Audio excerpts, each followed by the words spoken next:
Hello everyone, and welcome to my BNB CBS Gossip 24 channel.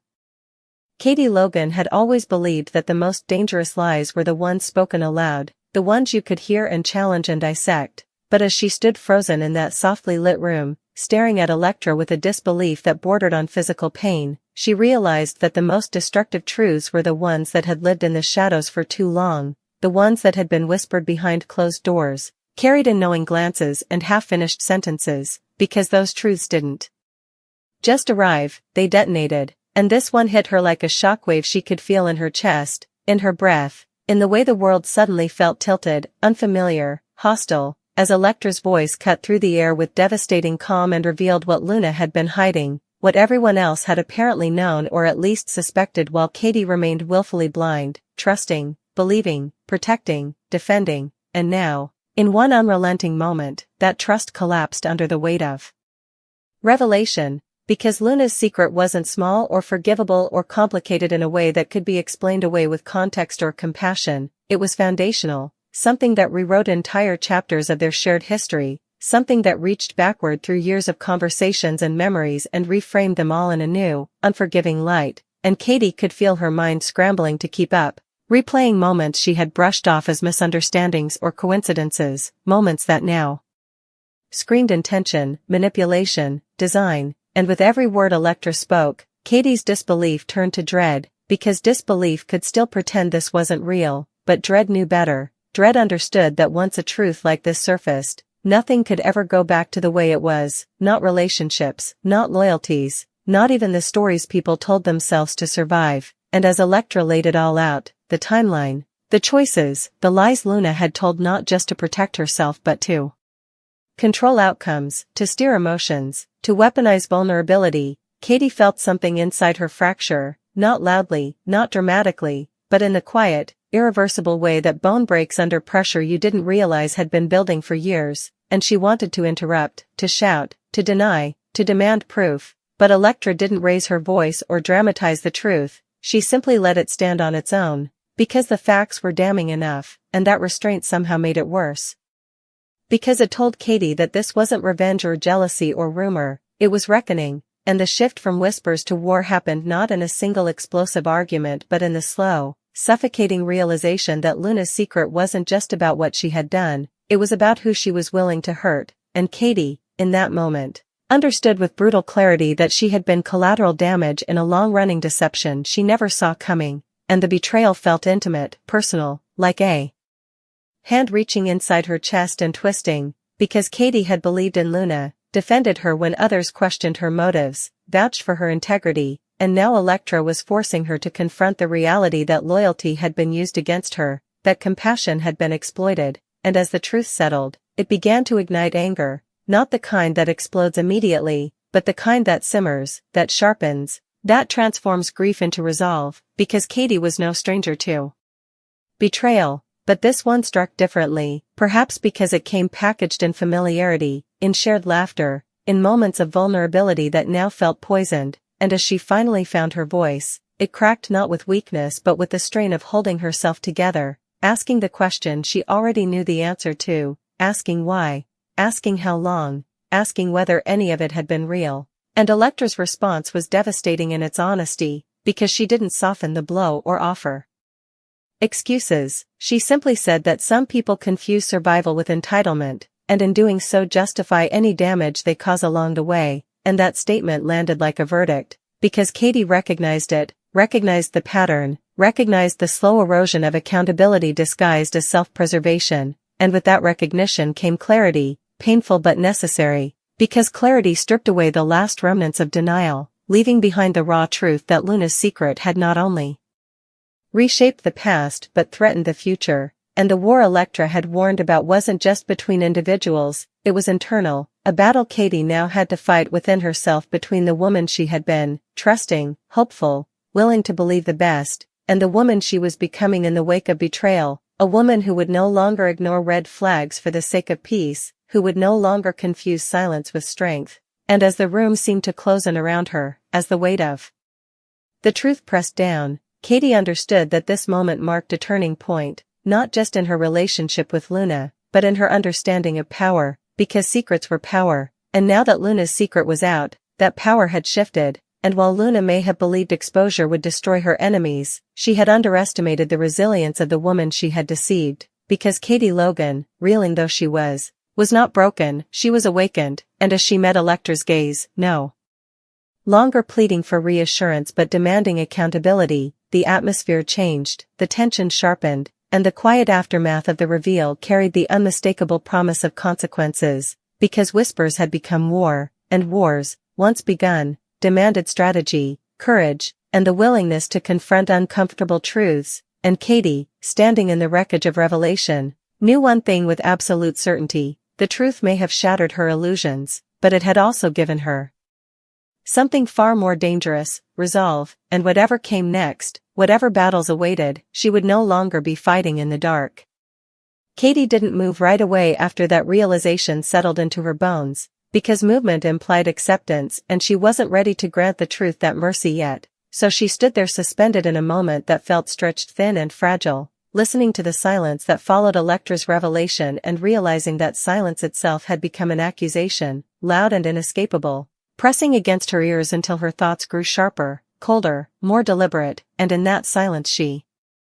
began to understand that the war Electra spoke of was already underway, not because voices were raised or threats were issued, but because trust had officially become a battlefield, every memory now a contested territory, every conversation retroactively interrogated for signs she had missed, and the more she examined those memories the more she felt anger replace shock, not explosive rage but a disciplined fury that aligned her spine and steadied her breath, because anger at least gave her something to hold on to, something solid in a moment where everything else felt like it was dissolving, and as she finally took a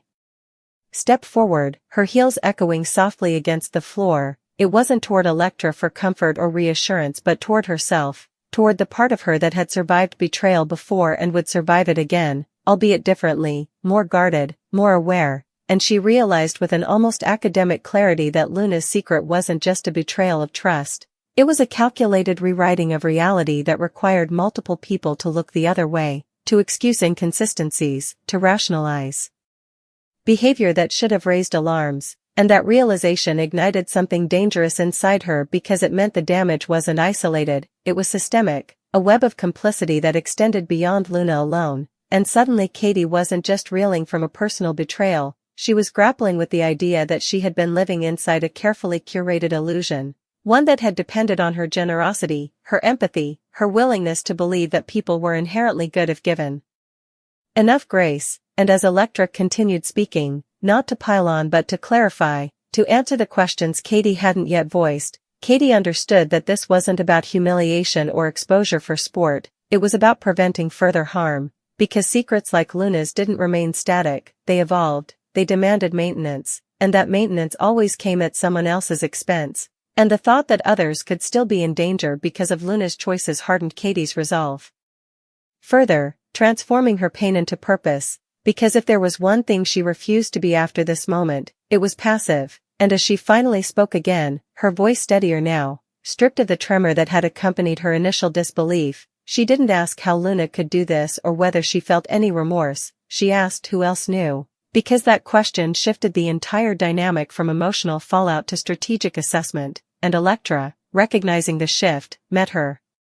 seriousness with her own, naming names, outlining who had known fragments, who had suspected but said nothing, who had benefited from the lie remaining intact, and with each name, Katie felt another thread snap, not violently but cleanly, severing ties that had already been compromised, and what surprised her most wasn't the sadness that followed but the clarity, because grief often clouded judgment, but this time it sharpened it, and she realized that Luna's greatest miscalculation had been assuming that exposure would paralyze her, that shock would render her incapable of action, when in reality it was galvanizing her, aligning her values with her instincts in a way she hadn't felt in years, and as the conversation shifted from revelation to implication, from what had happened to what would happen next, Katie understood that this war wouldn't be won with shouting matches or public confrontations, it would be won with precision, with truth deployed deliberately rather than recklessly, because while Luna had wielded secrecy as a weapon, Katie would wield transparency as a shield, and that distinction mattered, because it defined the moral terrain of the conflict, and as she began to outline her next steps, not as a threat but as a plan, Electra watched with something like respect, perhaps even relief, because this outcome, while painful, was necessary. And for the first time since the secret had come to light, Katie felt a sense of control return, tentative but real, as she reclaimed authorship over her own narrative, refusing to let Luna's deception define her or dictate her response. And yet, even as she steeled herself for what lay ahead, she couldn't ignore the quieter emotions threading through her resolve, the lingering sadness for what had been lost, the mourning of a relationship she had believed in, the acknowledgement that trust once broken could never be restored to its original form, and that mourning was complicated by anger not just at Luna but at herself, for the moments she had silenced her intuition, for the times she had chosen harmony over honesty, and rather than suppressing that self-directed anger, she examined it, learned from it, because this war, she realized, wasn't just about holding Luna accountable, it was about holding herself to a higher standard of self-respect, one that wouldn't allow fear of conflict to override the necessity of truth. And as the room grew darker with the passing hours, the conversation between Katie and Electra deepened, moving beyond facts into philosophy, into the nature of secrecy and power and the ways people justify harm when they believe their reasons are righteous. And Katie found herself articulating thoughts she hadn't known she'd been carrying, about the danger of narratives that cast individuals as perpetual victims because such narratives often excused behavior that would otherwise be condemned. And that insight reframed her understanding of Luna entirely, not as a monster but as someone who had chosen entitlement over accountability, and that choice, more than the secret itself, was what Katie found unforgivable, because it revealed a willingness to sacrifice others for personal preservation. And as she stood at the threshold of this new reality, Katie felt the weight of responsibility settle on her shoulders, not because she had caused this situation, but because she now knew about it, and knowledge, once acquired, demanded action, and the idea of doing nothing felt like complicity, something she could no longer tolerate. And so when Electra finally asked if she was ready for what came next, Katie didn't hesitate, because readiness wasn't about feeling unafraid or unhurt, it was about choosing integrity even when it cost comfort, and she had reached a point where comfort felt hollow anyway. And as she prepared to confront Luna, not in a fit of emotion but with calm, unyielding honesty, she knew the encounter would be volatile, because people rarely responded well when stripped of the stories they told themselves, and yet she also knew that avoiding that confrontation would allow the lie to persist in subtler forms, and she refused to let that happen. And so the war moved from theory to reality, from whispered implications to deliberate action, and as Katie walked away from that room, carrying the truth with her like both a burden and a weapon, she understood that the aftermath would be messy, that alliances would shift, that reputations would fracture, and that she would likely be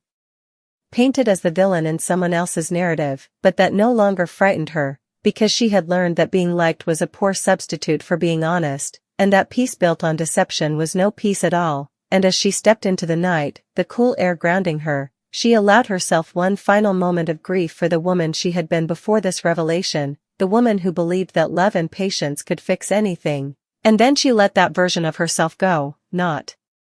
with bitterness but with gratitude, because that woman had gotten her this far, and now it was time for a stronger, wiser version to take over, one who understood that truth, even when it shattered illusions, also cleared the ground for something more durable to be built. And as the war unfolded in the days that followed, with confrontations and confessions and consequences rippling outward, Katie never once wished she could return to ignorance, because while ignorance had been easier, it had also been dangerous. And now, standing fully in the light of what she knew, she felt something like peace begin to form beneath the chaos, not the false peace of denial, but the hard-earned peace of alignment, of knowing that no matter how the story ended, she had chosen to stand on the side of truth, and that choice, once made, could not be undone. The days that followed did not arrive gently, they arrived like aftershocks, subtle at first and then increasingly impossible to ignore, each conversation carrying an undercurrent of tension, each familiar face suddenly suspect, and Katie felt herself moving through the world with heightened awareness, as though her senses had been recalibrated by betrayal, because now she noticed everything, the pauses before answers, the way certain names were avoided, the forced casualness that never quite reached people's eyes, and it confirmed what she already knew, that Luna's secret, now exposed to her, was not contained, it was leaking, spreading through cracks in carefully maintained facades, altering dynamics even before the truth was spoken aloud. And Katie understood that this was how wars truly began, not with declarations but with quiet realignments, with people instinctively choosing sides before they consciously admitted they were doing so, and rather than recoiling from that realization, she leaned into it, because denial had already cost her too much, and she refused to be caught unprepared again, and so she began to speak, selectively at first, not to inflame or punish but to reclaim control over the narrative that had been manipulated without her consent, and she was deliberate in how she framed the truth, emphasizing accountability over accusation, impact over intent, because she knew that if she allowed this to devolve into spectacle, Luna would seize that chaos and recast herself as the victim, and Katie was determined not to play into that script, and what surprised her was how many people responded not with defensiveness but with relief, as though they too had been carrying unease they hadn't known how to articulate, and those moments, quiet acknowledgments exchanged in hushed tones, affirmed that truth, when handled with care, could still be a unifying force even in the midst of conflict, and yet, not everyone welcomed the shift, because exposure threatened comfort, and comfort had long been protected at the expense of honesty, and when resistance came, it came predictably, cloaked in calls for forgiveness, for understanding, for patience, and Katie listened, genuinely, because she had once been the person making those appeals, but now she heard what lay beneath them: fear of disruption, fear of accountability, fear of losing access to a narrative that absolved difficult behavior, and she no longer mistook those fears for virtue, and that clarity, though painful, was liberating, because it freed her from the responsibility of managing other people's discomfort, and when the inevitable confrontation with Luna finally occurred, it was nothing like the explosive showdown people had anticipated. There were no raised voices or dramatic exits, just a taut, suffocating calm as Katie laid out the truth, not as an attack but as a boundary, explaining not only what she knew but how it had affected her, how it had eroded trust, how it had forced her to question her own judgment, and Luna, faced with the dismantling of her carefully curated persona, oscillated between defensiveness and denial, attempting to minimize, to contextualize, to justify, and Katie watched her with a detached sadness, because this, more than the secret itself, confirmed everything: the refusal to fully own the harm, the instinct to prioritize self-preservation over repair, and in that moment, Katie felt the last thread of hope dissolve. Not with devastation but with acceptance, because acceptance did not require approval, it required honesty, and she was finally allowing herself that honesty, and when she walked away from that conversation, she did so without triumph or regret, only with a quiet certainty that she had done what she needed to do.